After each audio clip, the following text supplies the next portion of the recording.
Terima kasih Anda masih bergabung bersama kami di Market Review dan masih berbincang bersama Bapak Hikmahanto Juwana. Beliau adalah Rektor Universitas Jenderal Ahmad Yani. Pak Hikmahanto, sebetulnya bicara mengenai konsekuensi jika ada negara-negara yang tidak tunduk ataupun mungkin tidak komit lah terhadap hasil konvensi UNCLOS yang sudah dilakukan berpuluh tahun yang lalu. Artinya apakah jika kekuatan hukumnya tidak terlalu bisa diandalkan dalam tanda kutip, ketika misalnya ada negara yang melanggar komitmen itu, konsekuensinya hanya berdampak pada citra negara tersebut. Jika bisa disimpulkan bahwa negara tersebut tidak komit terhadap hasil konvensi dari UNCLOS. Atau apa konsekuensi lainnya? Jadi gini, yang kita perlu pahami seperti tadi saya katakan, bahwa dalam masyarakat internasional itu tidak ada entitas yang lebih tinggi, sehingga yang jadi permasalahan itu adalah penegakan terhadap aturan-aturan yang sudah disepakati. Jadi penegakan hukumnya itu. Nah, penegakan hukum ini biasanya akan lemah ketika yang kita hadapi adalah negara-negara besar, ya seperti Cina yang secara ekonomi militer itu sangat besar. Nah, tetapi biasanya kalau misalnya terjadi seperti ini, memang tidak ada konsekuensi hukum yang bisa kita lakukan ya terhadap apa yang dilakukan oleh negara besar. Tapi ada negara ketiga, sambil contoh Amerika Serikat, yang tiba-tiba dia akan mau untuk membantu, ya. Biasanya Amerika Serikat akan bilang sama pemerintah Indonesia, sudah kita yang bantu saja.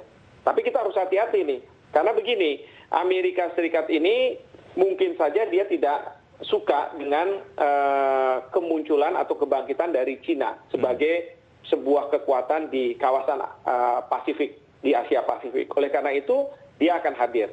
Dia juga akan mengatakan hal yang sama ke Vietnam. Nah, kita selama ini mengatakan kita tolak, kita tidak mau. Ya karena apa? Kita tidak mau kita dijadikan sebagai batu untuk berpijak Amerika Serikat. Karena kepentingan Amerika Serikat adalah menghadapi Cina satu, dan dia ingin memastikan bahwa di Laut Cina Selatan itu tetap ada freedom of navigation yang dikhawatirkan kalau Cina mendominasi di sana, maka pelayaran yang menjadi urat nadi dari perdagangan internasional ini akan bisa tertutup gitu ya. Nah, oleh karena itu dia akan mencari alasan untuk mereka bisa ada di sana dan kemudian berhadapan dengan Cina. Dan baru-baru ini kan kita tahu bahwa Amerika Serikat melakukan latihan perang di kawasan Laut Cina Selatan, tapi oleh RRT, oleh Cina, mereka justru merespon juga seolah-olah menentang apa yang dilakukan oleh Amerika Serikat. Bahkan terakhir itu dia menggunakan amunisi hidup, ya live ammunition, untuk latihan perang mereka, seolah-olah mereka sudah siap menghadapi Amerika Serikat. Nah, ini yang akan memunculkan ketegangan di Asia Pasifik, di kawasan ini. Nah, ini ya tentu tidak akan positif ya untuk mengeksploitasi sumber daya alam ikan yang ada di sana, terutama bagi kita Indonesia. Demikian. Pak Hikmahanto, perlu atau tidak dilakukan peningkatan kekuatan hukum terhadap kesepakatan lah, atau mungkin contohnya terhadap hasil dari konvensi UNCLOS sendiri? Menurut Anda, perlu atau tidak ini dilakukan?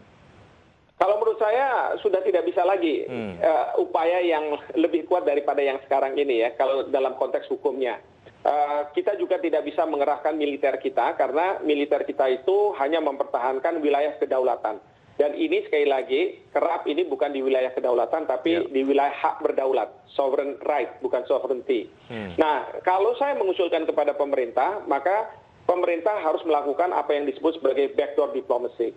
Backdoor diplomacy ini bukan diplomasi normal, tetapi kita harus menunjuk seorang tokoh yang kemudian bisa punya komunikasi baik dengan pemerintah di Cina, yang esensinya dia akan menyampaikan pesan bahwa apabila Cina terus melakukan agresi terhadap klaim mereka di Natuna Utara, maka ini akan berdampak pada persepsi buruk pada masyarakat kita. Dan masyarakat kita ini akan nantinya menolak investasi-investasi yang dilakukan oleh Cina. Jadi ini membahayakan kepentingan Cina di Indonesia. Oleh karena itu sebaiknya mereka agak mundur supaya jangan sampai permasalahan ini menjadi kerikil antar dua negara. Nah, tetapi sekali lagi yang harus saya sampaikan di sini, bahwa permasalahan ini tidak akan selesai dalam waktu 2 tahun, 5 tahun, bahkan 100 tahun dari sekarang. Karena mungkin sampai akhir kiamat nanti permasalahan ini tetap berlangsung karena masing-masing negara akan kukuh pada klaim yang dilakukan. Baik, ya.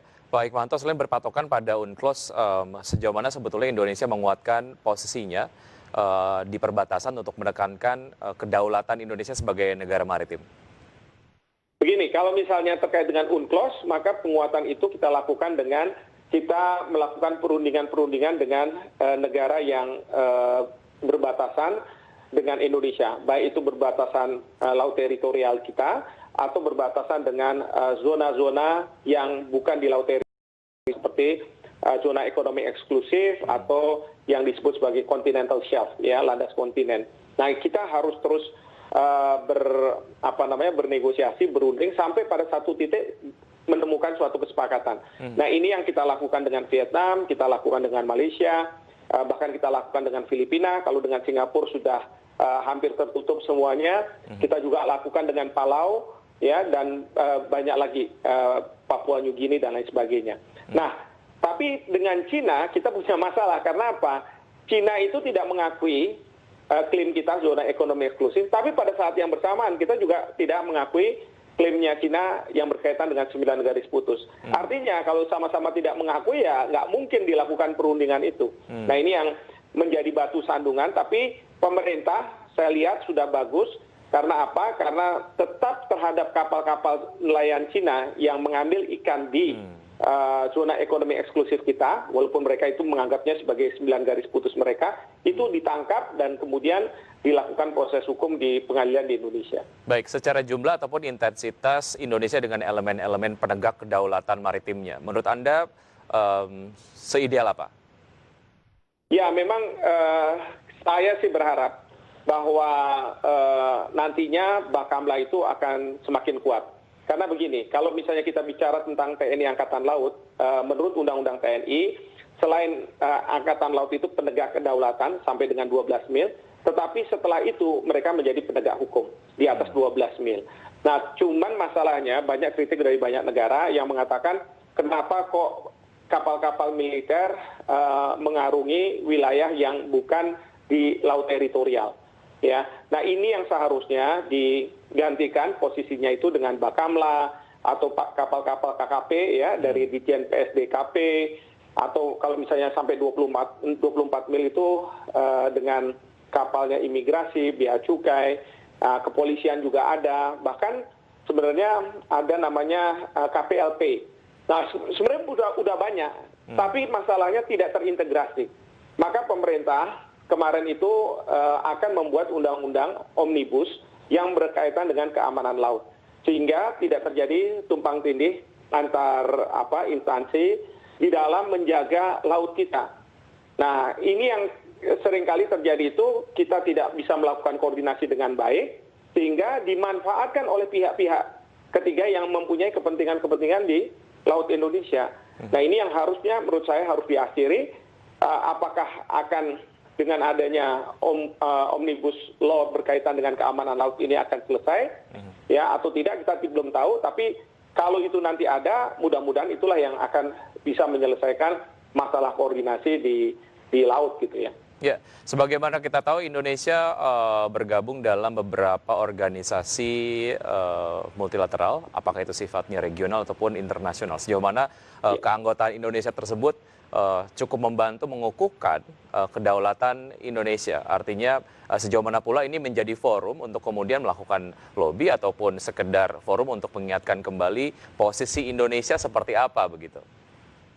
Ya, sebenarnya Indonesia baru-baru ini dari Kementerian Luar Negeri itu sudah melakukan suatu tindakan yang unprecedented gitu ya, yang sebelumnya tidak pernah dilakukan, yaitu menyampaikan kepada Sekjen PBB terkait dengan Natuna Utara kita, lalu kemudian semacam keberatan kita terhadap tindakan yang dilakukan oleh Cina di dalam